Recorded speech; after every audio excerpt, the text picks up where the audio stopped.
우리 구주 예수 그리스도께서 다시 살아나신 부활절입니다. 부활의 은총이 온 우리에 가득하고 우리도 주님을 따라 부활하여 그리스도의 영광스러운 몸과 같아지게 될 것을 믿습니다. 오늘은 부활주일이므로 우리가 가장 알고 싶어하는 사람이 죽은 후의 상태와 부활에 관해서 말씀을 나누기로 하겠습니다. 성경은 창조부터 내세까지의 중요한 내용이 여러 군데 나누어서 기록되어 있습니다. 이 내용을 잘 모르고 이 내용을 잘 모아서 체계를 갖추어 기본 이론으로 만든 것을 교리라고 하죠. 기독교의 기본 교리는 신앙 고백의 형식을 갖추고 있습니다. 대표적인 신앙 고백이 곧 사도신경이죠. 예수 그리스도의 12사도에 의해서 이루어졌다고 해서 이 명칭이 붙었고 4세기 무렵에 완성된 것으로 보입니다. 우리 개혁교회와 천주교가 모두 예배 때마다 이 사도신경으로 신앙을 고백합니다. 그런데 많은 믿음의 내용을 짧게 만들어 놓았기 때문에 편리하기는 하지만 지나치게 간결합니다. 지금 우리가 알고 싶은 내용도 사도신경은 몸의 부활과 영생을 믿습니다 라고 이렇게 간단하게 고백함으로 마칩니다. 좀 서운한 감이 있습니다. 그래서 그리스도인들이 꼭 알아야 할 신앙 고백서를 소개합니다. 이것은 웨스트민스터 신앙 고백입니다. 개혁교회 신앙 고백서로서 깔뱅주의 신앙을 담아서 장로교의 기본 교리를 압축한 대표적인 고백입니다. 많은 분량이기 때문에 사도신경처럼 외울 수는 없습니다. 웨스트민스터는 영국 런던의 템즈 강변에 있는 지명 이름이죠. 워낙 유명해서 세계 각지 또 우리나라에도 신학교의 이름으로 사용하고 있습니다. 1643년에 세계 여러 각지의 신학자 121명과 평신도 대표 30명 등 151명이 웨스트민스터 예배당에 모여서 5년간에 걸친 회의와 연구 끝에 고백서를 완성했고 1648년 영국 의회의 공인을 받아서 개혁교회 교리로 확정했습니다. 이후에 미국의 청교도와 한국 장로교회에서도 이를 교리의 표준 문서로 채택했습니다. 그러나 그 376년을 지내오면서 원본에 약간의 수정도 있었습니다. 원래 총 33장으로 구성되었으나 훗날 미국 장로교회가 34장과 35장을 첨가해서 전체 35장으로 사용하고 있습니다. 그러면 오늘 부활주일에 맞추어서 이 주제에 관한 웨스트민스터 신앙 고백 내용을 살펴보기로 하겠습니다. 부활에 대해서 제32장에 나오는데 사람의 사후 상태와 부활에 관하여 첫째, 사람의 육체는 죽은 후에 티끌로 돌아가서 썩어버린다. 그러나 그들의 영혼은 죽거나 자는 것이 아니라 죽지 않는 생을 가지며 죽은 후에는 그것을 주신 하나님께로 돌아간다. 의로운 자의 영혼은 완전히 거룩하게 되어 가장 높은 하늘에 올라간다. 거기서 그들은 빛과 영광 가운데서 하나님의 얼굴을 보며 그들의 육신이 완전히 구속되기를 기다린다. 사악한 자의 영혼은 지옥에 던지운다. 거기서 그들은 고통과 어두움 가운데서 대심판의 날을 기다리고 있다. 성경은 육신이 죽은 후에 영혼이 갈 장소로서 이 두 가지 외에는 아무것도 가르쳐주지 않는다. 2. 마지막 날에 살아남아 있는 자는 죽지 않고 변화될 것이다. 모든 죽은 자들은 전과 같은 몸으로 부활될 것이다. 이 부활체는 질적으로 전과 다를 것이나 영혼은 이 육체와 하나가 되어 영원토록 계속될 것이다. 3. 불의한 자들의 육체는 그리스도의 힘으로 굴욕당하기 위하여 부활한다. 의로운 자들의 몸은 그리스도의 영으로 말미암아 영광을 얻기 위하여 부활해서 그리스도 자신의 영광스러운 몸과 동일하게 된다. 사람들의 문학 작품을 읽거나 드라마를 보면서 묻는 말이 있습니다. 그 내용이 재미있고 심각할수록 마지막이 어떻게 될까 궁금하죠. 그러나 이것은 비밀에 가려져 있습니다. 드라마를 먼저 본 사람이 있다 해도 그것을 다른 사람에게 알리면 스포일러, 약탈자, 망가뜨리는 사람으로 취급받습니다.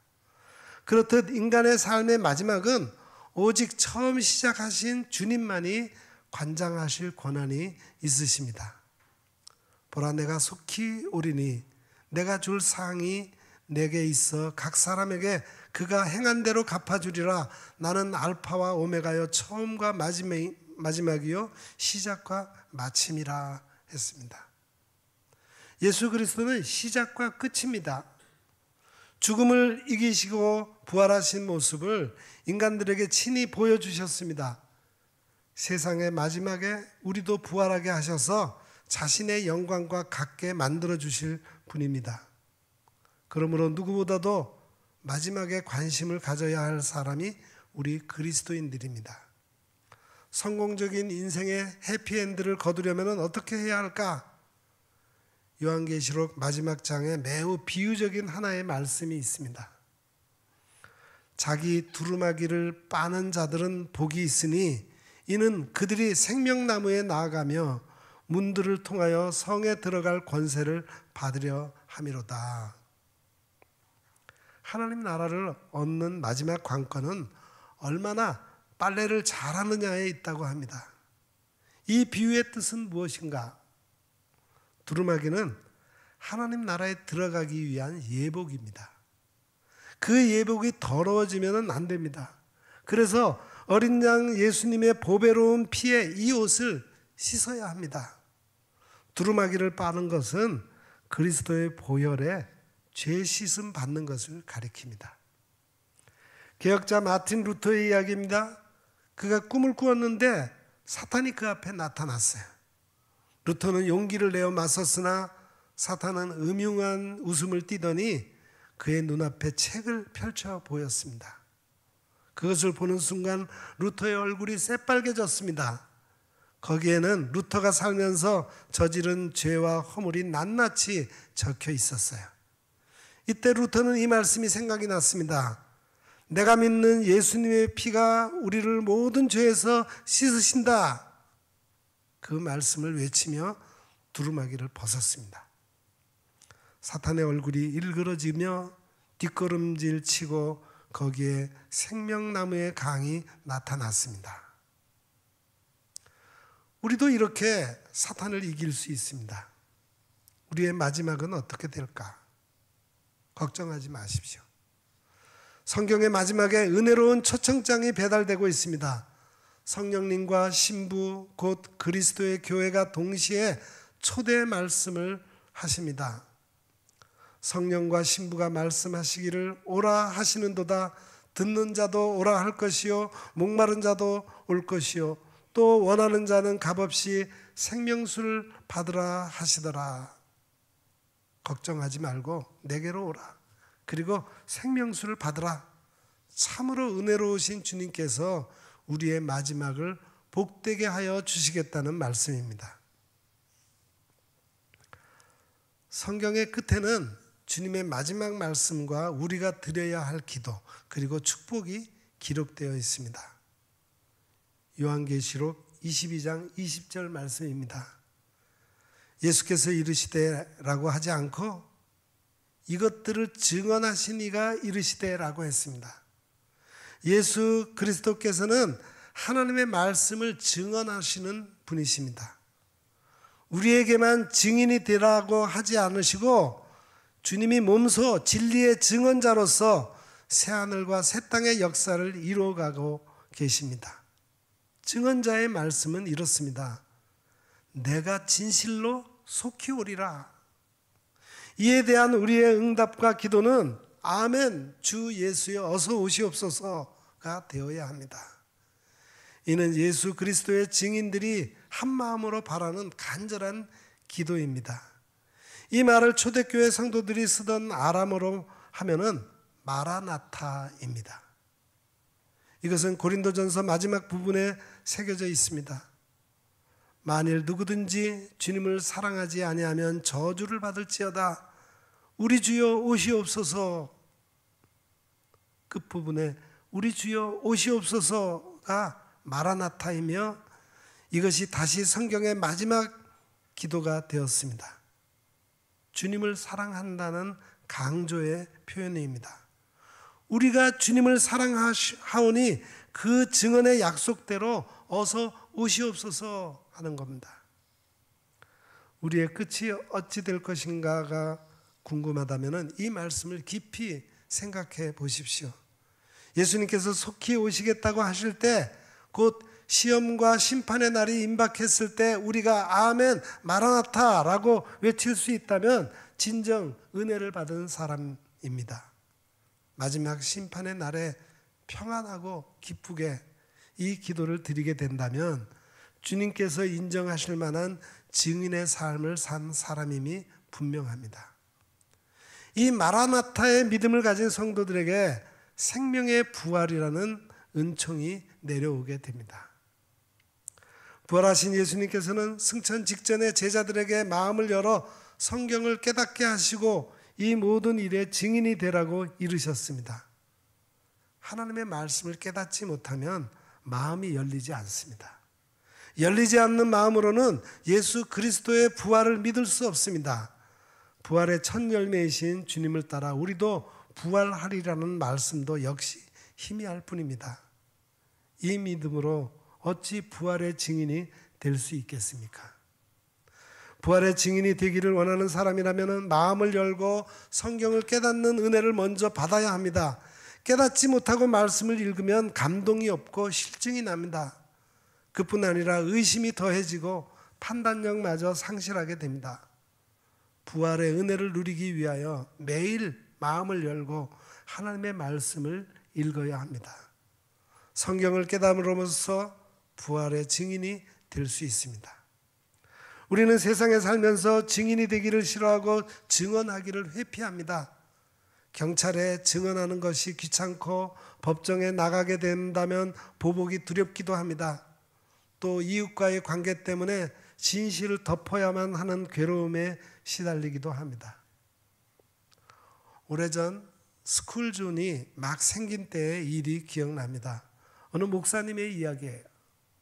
친구 가족들과 함께 차를 타고 운전하면서 가다가 시속 30km 이내로 속도를 줄여야 하는 스쿨존에 들어섰어요.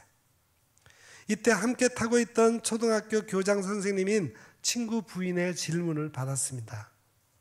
어떤 사람이 시속 30km 어린이 보호구역에서 50km로 운전하다가 그만 아이를 치었는데 CCTV도 없어서 같이 타고 있던 친구의 증언이 결정적으로 작용할 상황이 되었습니다. 다친 아이의 아픔을 눈감아 버리고 친구에게 유리하도록 거짓 증언을 할 것인가 진실을 말할 것인가 라고 물었습니다. 목사님이니까 친구보다도 정직한 증언을 택하겠네요. 교장 선생님의 이 말에 모두 웃었습니다. 그런데 그 목사님은 무척 심각해졌어요. 과연 친구와의 우정에 금이 간다 해도 목사로서 정직한 증언을 해야 하지 않겠는가 하고 생각하니 괴로움이 밀려왔다는 겁니다. 이런 사건에 대한 통계가 있는데 미국의 경우 사실대로 진술한다는 사람이 70%인데 반해서 우리나라의 경우는 20%에 불과하다는 겁니다. 우리 국민이 정직하지 않다는 것이 아니라 지금까지의 문화가 공의보다 사사로운 정을 더 중하게 여겨왔던 풍토의 반영이었습니다. 증인의 삶은 힘들고 어렵습니다. 마음으로 유혹받고 권력의 압박을 받습니다. 예수 그리스도의 제자들은 부활의 증인이 되었다가 순교의 면류관을 썼습니다. 우리도 주님의 증인이 되려면 목숨까지도 바쳐야 할 만한 믿음과 정직 그리고 용기가 필요합니다. 증언한다는 것은 내 삶이 그리스도 안에 있음을 사람들 앞에서 시인하는 일이기 때문입니다. 그래서 주님께서는 증인들에게 그에 합당한 약속을 내려주십니다. 오늘 요한복음 말씀에 막달라 마리아는 최초의 부활의 증인으로서 사명을 수행하고 있습니다. 어둠 속에서 무덤에 돌이 옮겨진 것을 보고 그 사실을 알렸을 뿐만 아니라 부활하신 예수 그리스도를 직접 뵙고 놀라움 속에서 구체적인 증언을 했던 것을 봅니다. 막달라 마리아가 가서 제자들에게 내가 주를 보았다 하고 또 주께서 자기에게 이렇게 말씀하셨다 이르니라. 이것을 본받아 부활의 증인된 우리는 이제부터 세상 끝날에 이르기까지 주님께서 주신 말씀과 내가 드리는 신앙 고백을 마음에 담고 살아가야 합니다. 이것들을 증언하시니가 이르되 내가 진실로 속히 오리라 하시거늘 아멘. 주 예수여 어서 오시옵소서. 주 예수의 은혜가 모든 자들에게 있을지어다. 아멘. 이렇게 고백하는 우리 모두가 되기를 기원합니다. 기도하겠습니다. 죽음의 권세를 물리치시고 부활하신 주님을 찬양합니다. 부활하신 주님을 만나고 내가 주를 보았다고 증언했던 막달라 마리아처럼 우리도 부활의 증인된 삶을 살아가게 하옵소서.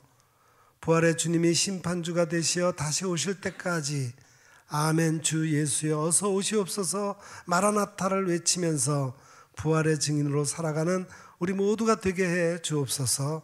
예수님의 이름으로 간절히 기도드립니다. 아멘.